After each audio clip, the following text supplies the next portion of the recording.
नमस्कार मित्रों, स्वागत है आपका एक बार फिर आपके अपने YouTube चैनल अथर्व एकेडमी में। ये हमारी आरआरबी ग्रुप डी 2025 के लिए सामान्य ज्ञान की दूसरी क्लास है। इसके पहले मैं एक क्लास चैनल पर अपलोड कर चुका हूं, जो अगर आपने अभी तक नहीं देखी है तो चैनल लिस्ट में जाकर एक बार उस क्लास को भी आप जरूर देखिएगा। आइए आज की क्लास का पहला प्रश्न देखते हैं। पहला प्रश्न है, विश्व प्रेस स्वतंत्रता सूचकांक 2024 में भारत कौन से स्थान पर रहा? तो याद रखिएगा, विश्व प्रेस स्वतंत्रता सूचकांक 2024 में भारत 159वें स्थान पर रहा है, यानी ऑप्शन नंबर 20 प्रश्न का सही जवाब होगा। इसके अलावा याद रखिएगा, अगर शीर्ष 3 देशों के बारे में आपसे पूछा जाता है कि शीर्ष 3 देश कौन से थे, तो याद रखिएगा पहले स्थान पर था नॉर्वे, दूसरे स्थान पर था डेनमार्क और तीसरे स्थान पर था स्वीडन। तो इनके नाम भी याद रखिएगा। इसके अलावा याद रखिएगा, विश्व प्रेस स्वतंत्रता सूचकांक 2024 यह इसका कौन सा संस्करण था? तो याद रखिएगा यह इसका 22वां संस्करण था। कहा जा सकता है 2024 में कौन सा संस्करण था? तो याद रखिएगा 22वां संस्करण था और भारत 159वें स्थान पर रहा। अगला प्रश्न है, हाल ही में पेरिस ओलंपिक 2024 में अवनी लेखरा ने 10 मीटर एयर राइफल में कौन सा पदक जीता है? तो याद रखिएगा 2024 के पैरा ओलंपिक में अवनी लेखरा ने 10 मीटर एयर राइफल में स्वर्ण पदक जीता है। तो ऑप्शन नंबर ए इस प्रश्न का सही जवाब होगा। इसके अलावा याद रखिएगा, अवनी लेखरा पैरा ओलंपिक में लगातार 2 स्वर्ण पदक जीतने वाली पहली भारतीय खिलाड़ी बन गई है, तो इसका भी आप याद रखिएगा। इसके अलावा याद रखिएगा, पेरिस ओलंपिक 2022 में कुल 6 भारतीय खिलाड़ियों ने स्वर्ण पदक जीते हैं। अगर आपसे इनके नाम पूछे जाते तो याद रखिएगा, पहला तो अवनी लेखरा ने ही, याद रखिएगा पेरिस ओलंपिक 2024 से आपको एक ना एक प्रश्न देखने को जरूर मिलेगा। उसके बाद याद रखिएगा सुमित अंतिल,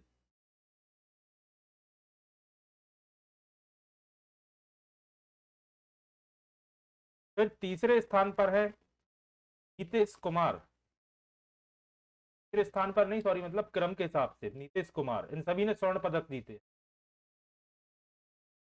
फिर है धर्मवीर, सही खिलाड़ियों के नाम याद रखिएगा। फिर याद रखिएगा हरविंदर,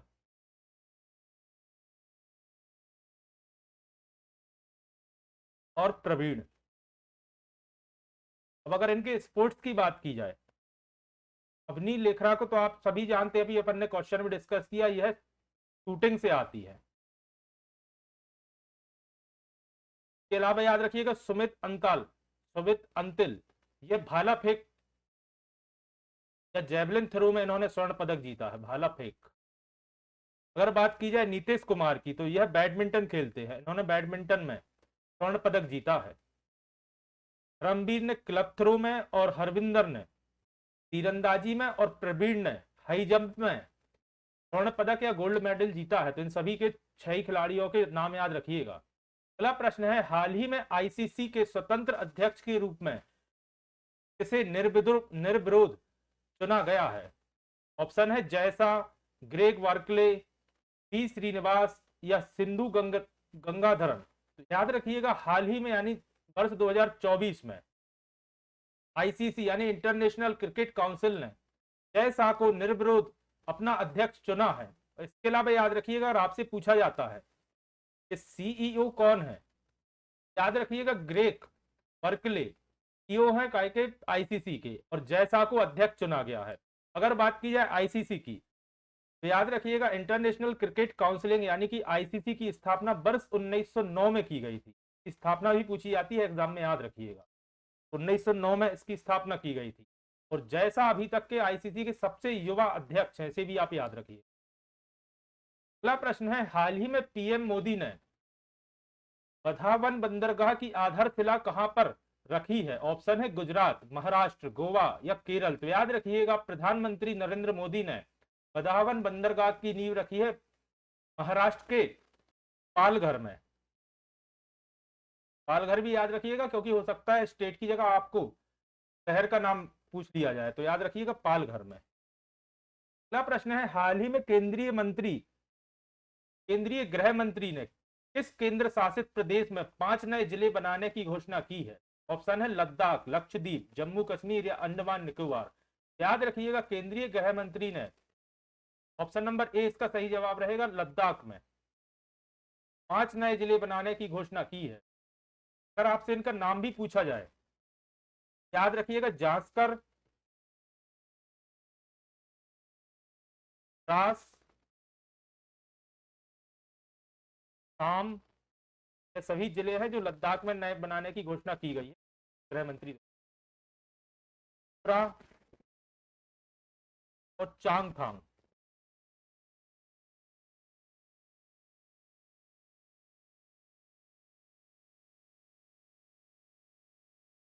5 नए जिले बनाने की घोषणा की गई है केंद्रीय गृह मंत्री द्वारा लद्दाख में। और इसके अलावा याद रखिएगा, इन 5 जिलों को जुड़ने के बाद या इन 5 जिले बनने के बाद देश में कुल जिलों की संख्या 793 हो जाएगी। कहा जा सकता है कि देश में कुल जिले कितने हैं, तो याद रखिएगा 793। 5 नए की घोषणा की गई है लद्दाख में बनाने। नाम है जोस्कर, द्रास, साम, नुब्रा और चांगथांग। इनके नाम भी याद रखिएगा। अगला प्रश्न है, हाल ही में एकीकृत पेंशन योजना, याद रखिएगा, एकीकृत पेंशन योजना को ही यूपीएस कहा जाता है, यूनिफाइड पेंशन स्कीम को अपनाने वाला देश का पहला राज्य कौन सा है जिसने हाल ही में यूपीएस या यूनिफाइड पेंशन स्कीम या एकीकृत पेंशन योजना अपनाई है? ऑप्शन दिया गया है मध्य प्रदेश, उत्तर प्रदेश, महाराष्ट्र या राजस्थान। तो याद रखिएगा, देश का पहला स्टेट है महाराष्ट्र जिसने यूपीएस यानी यूनिफाइड पेंशन स्कीम को अपनाया है। और यूपीएस बना कैसे है, तो याद रखिएगा एनपीएस यानी कि ओपीएस यानी कि old pension scheme plus NPS new pension scheme को जोड़ के यूपीएस यानी यूनिफाइड पेंशन स्कीम बनाई गई है। किसने सबसे पहले इसे अपनाया है, तो याद रखिएगा महाराष्ट्र सरकार ने। अगला प्रश्न है, हाल ही में लोक लेखा समिति का अध्यक्ष किसे नियुक्त किया गया है? लोक लेखा समिति का अध्यक्ष किसे नियुक्त किया गया है? ऑप्शन है केसी वेणुगोपाल, विजयंत पांडा, राहुल गांधी या संजय जायसवाल। तो सबसे पहले तो याद रखिएगा, लोक लेखा समिति का अध्यक्ष होता है लोकसभा में विपक्ष का नेता। सबसे पहला महत्वपूर्ण याद रखिएगा, लोकसभा में विपक्ष का नेता होता है लोक लेखा समिति का अध्यक्ष, लोकसभा का विपक्ष का नेता या नेता विपक्ष कह सकते हैं। और हाल ही में केसी वेणुगोपाल को लोक लेखा समिति का अध्यक्ष नियुक्त किया गया है। तो ऑप्शन नंबर ए इस प्रश्न का सही जवाब होगा। इसके अलावा याद रखिएगा, अगर आपसे पूछा जाता है लोक लेखा समिति की स्थापना कब की गई थी, तो याद रखिएगा 1919 अधिनियम के तहत, वर्ष 1921 में 1921 में लोक लेखा समिति की स्थापना की गई थी या इसका गठन किया गया था। और लोकसभा का विपक्ष का नेता इसका अध्यक्ष होता है, जो कि 2024 में केसी वेणुगोपाल को बनाया गया है। अगला प्रश्न है, 70वें राष्ट्रीय फिल्म पुरस्कार 2024 में किसे सर्वश्रेष्ठ फिल्म के पुरस्कार के लिए चुना गया है? यानी सर्वश्रेष्ठ फिल्म, किस फिल्म के लिए सर्वश्रेष्ठ फिल्म का पुरस्कार चुना गया है 70वें राष्ट्रीय फिल्म पुरस्कार 2024 में? सबसे पहले तो याद रखिएगा, पूछा जा सकता है कौन सा संस्करण था, तो याद रखिएगा 70वां संस्करण था। और किस फिल्म के लिए चुना गया है, तो ऑप्शन दिए गए हैं, मलयालम फिल्म थी आट्टम, असमिया फिल्म थी ऐंठ पूठी, बंगाली फिल्म थी कावेरी अंतर्धान, हिंदी फिल्म थी गुलमोहर जो कि नॉमिनेट हुई थी। और इसमें से मलयालम फिल्म आट्टम के लिए चुना गया था सर्वश्रेष्ठ फिल्म पुरस्कार के लिए 2024 में 70वें संस्करण में। इसके अलावा याद रखिएगा, ऋषभ शेट्टी को बेस्ट एक्टर का अवार्ड मिला था या सर्वश्रेष्ठ अभिनेता का अवार्ड मिला था। किस मूवी के लिए मिला था, तो यह भी याद रखिएगा, कांतारा मूवी के लिए ऋषभ शेट्टी के लिए बेस्ट एक्टर का अवार्ड मिला था। और मूवी के लिए मिला था मलयालम फिल्म अट्टम मूवी के लिए बेस्ट मूवी का अवार्ड मिला था। अगला प्रश्न है, हाल ही में पेरिस 2024 पैरा ओलंपिक उद्घाटन समारोह के लिए किसे भारतीय दल का ध्वजवाहक नियुक्त किया गया है? ध्वजवाहक यानी कि जो अपने देश का झंडा लेके चलेगा परेड में। ऑप्शन दिया है पीवी सिंधु, शरत कमल, सुमित अंतिल और भाग्यश्री जाधव।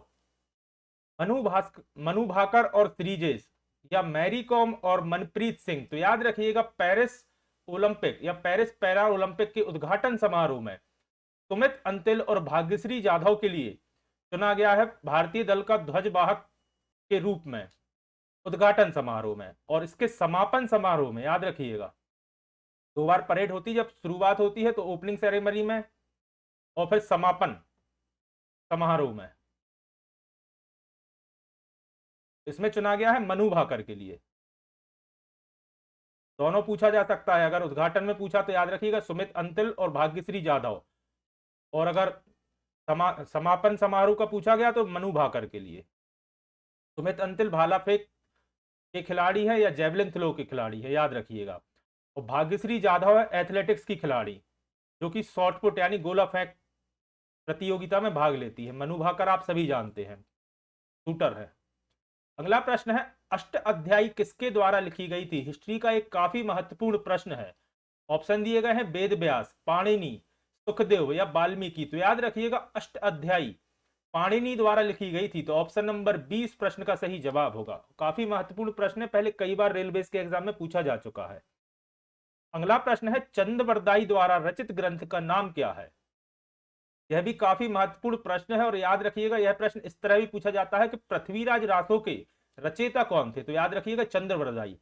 और अभी पूछा गया है चंद्रवरदाई द्वारा रचित ग्रंथ कौन सा है, तो याद रखिएगा Prithviraj Raso. Option number A इस प्रश्न का सही जवाब होगा। अगला प्रश्न है भारतीय पुरातत्व का जनक किसे कहा जाता है। ऑप्शन है अलेक्जेंडर कर्निंघम, जेम्स प्रिंसेप, जॉन मार्शल और दयाराम साहनी। तो याद रखिएगा यह चारों ऑप्शन काफी महत्वपूर्ण है।